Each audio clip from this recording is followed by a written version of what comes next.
Back in the 1950s, it was almost unheard of for a sports team to use taxpayer funds for their stadiums. That all changed when the Dodgers and Giants set out to California, where both of them eventually landed in stadiums that were partially funded by the public. Today, nearly every stadium in every pro league is partly or even fully funded with taxpayer dollars. And you'll be shocked by just how big the bills we are paying can get. The most expensive publicly funded stadiums ever are coming up right after this. Football is back! But there is a downside to all of that. It's staying inside and not being active. Plus, you're gonna need more energy to scream at the TV. With Factor, healthy meals are delivered right to your door with no prep and no mess. Plus, they cut out stressful meal planning and extensive prep. Everything is ready to go so that you don't miss any of that sweet football action. Factor supports wholesome eating and has ready-to-go meals that fit any diet. Keto, calorie smart, chef's choice, vegan, or veggie, it's all here and all easy. I love the convenience of not having to chop up any veggies and know I'm eating healthy. Plus, legit, the meals taste great. So after this video, head to go.factor75.com/5points130 and use code 5points130 and get $130 off across 6 Factor boxes. Again, that's go.factor75.com/5points130 from the link below and use code 5points130 to get $130 off across 6 Factor boxes. For this list, I divided the criteria into largest percentage paid by the taxpayer and largest total amount. And these aren't in any particular order, though I saved the most expensive and highest percentage ones for last. TRUIST Park, Cumberland, Georgia. The amount of public funds spent on this ballpark isn't all that shocking, about $300 million, but what's more fascinating is how soon it was built. Turner Field was ditched after just 20 years, with the Braves citing that the downtown location was hard to access due to traffic. So they built TRUIST Park in Cobb County, where the traffic is still terrible. The stadium costs were split about 50-50 with the public. The Braves did win a World Series last year, so I guess it was worth it. US Bank Stadium, Minneapolis, Minnesota. Coming in at about $498 million taxpayer dollars, US Bank Stadium in Minneapolis spends about half of those funds wiping off the dead birds that fly into the glass. By leveraging gambling, cigarette sales, and corporate taxes, Minnesota sought to have every degenerate in the state fund their stadium, especially those who smoke cigarettes, and the on-field product is enough to make you want to burn a heater or two. Ford Field and Little Caesars Arena, Detroit, Michigan. Neither of these two stadiums individually break the bank, nor have an outrageous percentage of public funds used, at about 1/3 the cost each being made up by taxpayer dollars. However, the total bill combined, $574 million, is pretty staggering considering Detroit has been teetering on bankruptcy for years. And those funds could be used on, infrastructure or schools where a lot of the money was originally earmarked. I guess Detroit needs their sports teams, otherwise the place could get more depressing. Lone Depot Park, Miami, Florida. Bring up Lone Depot Park to a Miami resident and it will most likely trigger them. And based on the attendance here, there's a high percentage chance that person is not a Marlins fan. Now, in order to keep the Marlins in South Florida, the park made sense, as Landshark Stadium or whatever was total ass, and they needed a roof.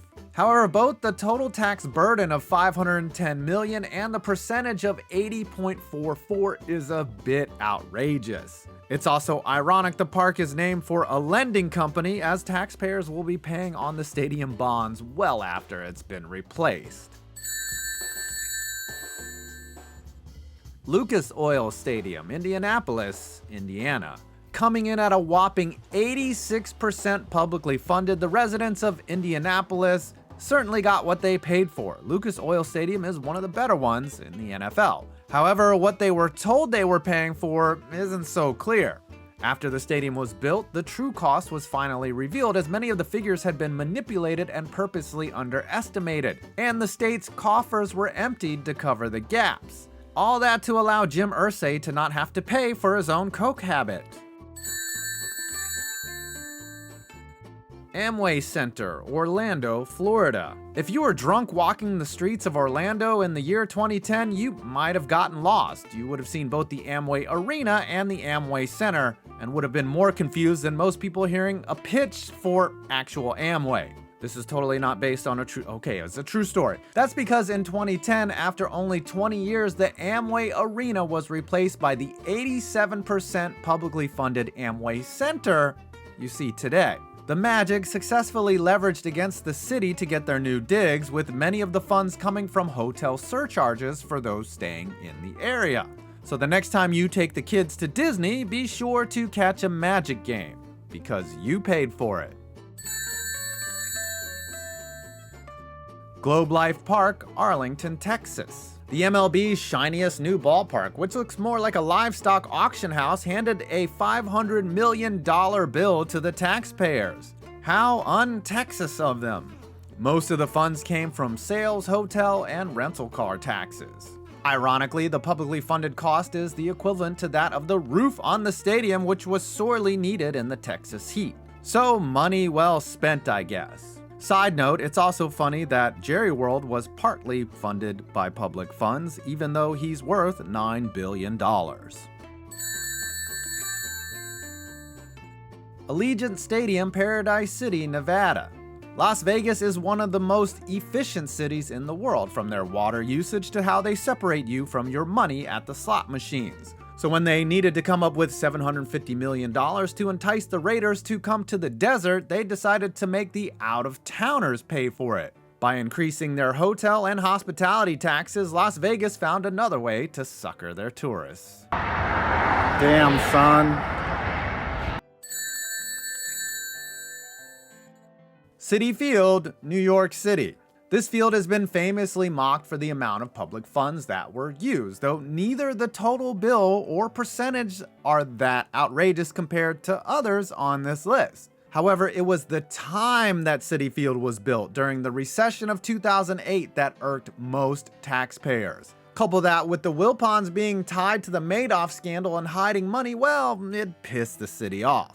But just wait till you see how much the taxpayer paid for the other teams in the state.